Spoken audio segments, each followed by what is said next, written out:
pwede kayo maging dual. Kung kayo ay kinasal noong July 1, 2010, hindi pwede. Sorry.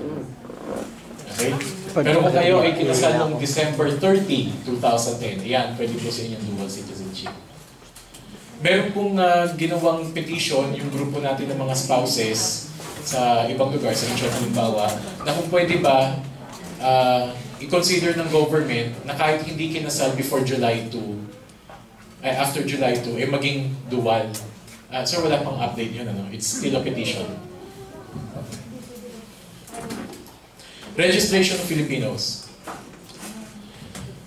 Mamaya makikita po ninyo, bibigyan ko kayo ng screenshot ng website. Pwede kayo magpa-register. At mamaya i-discuss din po natin kung bakit importante yung registration ng Filipino nationals.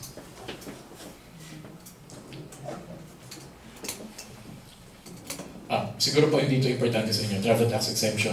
Para po sa mga government scholars at saka sa mga missionaries, mga pari po natin na dito nakabase. Kasi di ba nagbabayad tayo ng travel tax sa airport?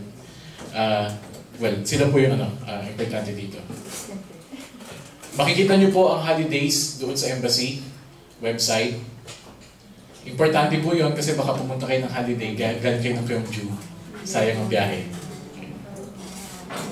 At bibigyan naman po namin kayo ng karagdagang pang-update sa labor. Lupang hinirang.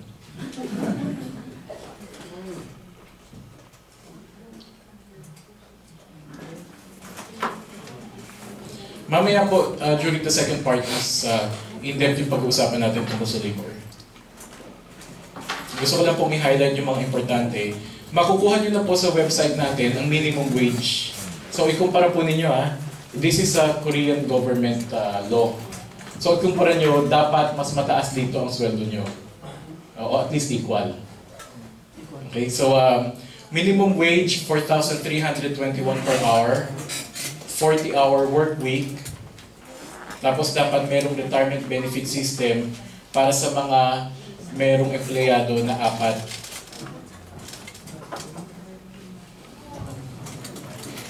For workers or more. Okay, para po sa 2011, magkakaroon ng karagdagang pangangailangan ng Korea ng 48,000 workers. Ito pong 48,000 workers na to, distributed po yan sa iba't ibang bansa na miyembro ng EPS. 16 po ang miyembro, hindi po ba? Kasama doon ng Pilipinas. At para naman po sa Pilipinas, ano nga po pala, just for your information, karamihan po ng pinapadala ng Pilipinas ay sa manufacturing. Yung pong sa construction, hindi masyado kasi mas mahirap po ang trabaho sa construction. Tapos hindi rin po tayo nagpapadala sa agriculture. Kasi hindi rin po kumpleto yung mga benefits. Halimbawa, mga insurances, yung mga overtime, mga minimum wage. Kaya ang padala po ng Pilipinas, nandoon po tayo sa manufacturing sector. Ito po yung majority ng EPS natin. Between January to December 2010, nagpadala tayo ng 1,880. Karamihan po dyan lalaki. 166 lang ang babae.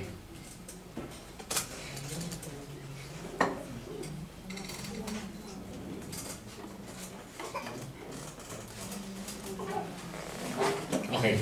Dito po tayo sa OWA. Sino po dito ang miyembro ng OWA? Sino po dito ang miyembro ng OWA pero dati? Kasi nag-expire na yung membership. Sino dito yung hindi alam na nag-expire ang membership ng OWA? 1 year lang po.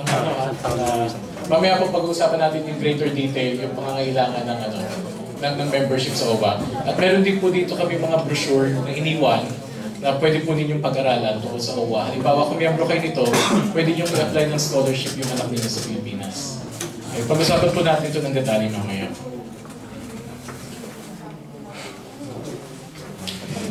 Then ito po, importante. Ito yung sinasabi ni Ambassador kanina. Paalala sa mga Pilipino sa South Korea sa seguridad. Bakit po? Maganda kasi na pag-usapan to ngayon kasi hindi nagkakagulo.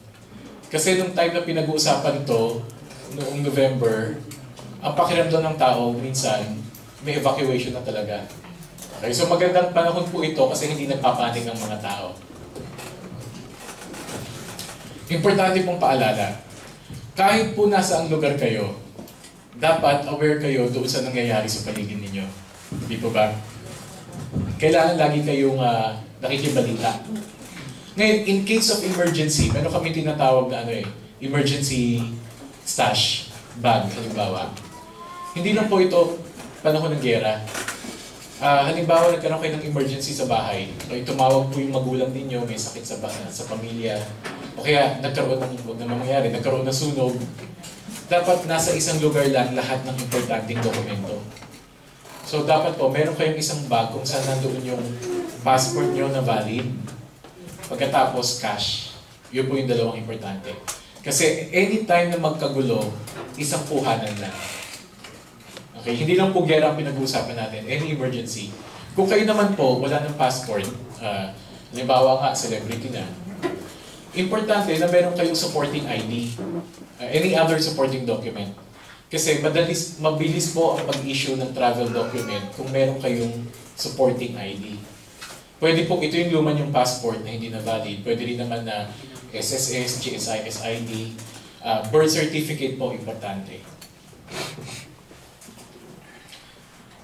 Importante ito kasi minsan napapatagal yung kababayan natin. Matagal siya sa immigration na nakakulong kasi hindi agad siya makapag-produce ng ID o hindi agad siya makapag-produce ng cash. Pero kung ito handa na at minalas siya, nahuli, uwi agad kasi meron agad siya maipapakita.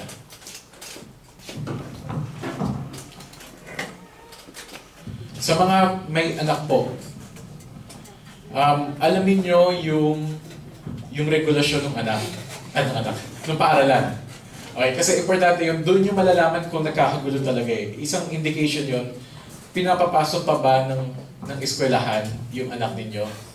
Pag hindi na pinapasok at sinabihan na sa bahay ka na lang, medyo ka na, dapat mas alerto ka na, di ba ba? Pero kung lahat, business as usual, at ito po yung nangyari noong November, mas malaki po yung confidence natin na sana hindi pa lumala yung sitwasyon. So dapat, ang importante lang po dito, dapat alam nyo kung ano yung nangyayari. Ngayon ito, gusto po namin ibahagi sa inyo yung summary ng contingency plan. Pero again, wala pong evacuation na nagaganap ngayon. Okay, for your information na po ito. Tapos sana rin ikalat nyo sa mga kababayan natin. Makikita nyo naman dito sa ilalim, lahat po ng presentation natin nandito sa computer na to. At downloadable din po ito sa website. So pwede nyo kunin anytime. Lagi nyo titingnan yung ilalim Huling update ng Embahada, 5 ng Disyembre 2010. Kasi baka minsan nabibigay kami ng mas bago. Baka mamaya pumunta kayo sa baling lugar. Nasa Mokpo na pala kami. Punta kayo ng Busan. So, lagi nyo i-check po yung date, i-update po namin yan sa website ng embassy kung kinakailangan. Convergence areas.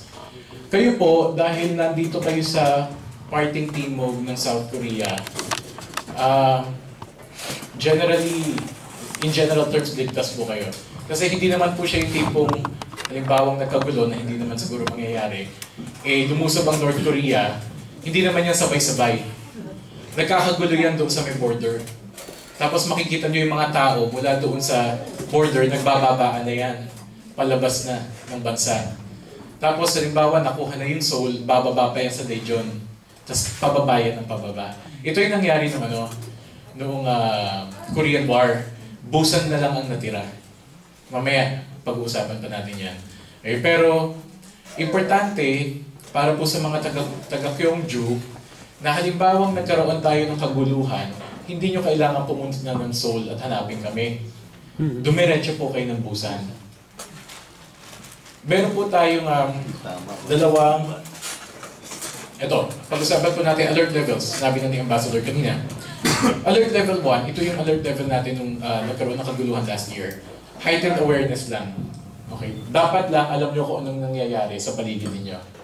Hindi po tayo umabot sa alert level 2. Alert level 2, walang gagalaw. Okay. Pwede naman, halimbawa na yung mga nasa Seoul, nasa Incheon, alert level 2 na, pero kayo hindi. Posible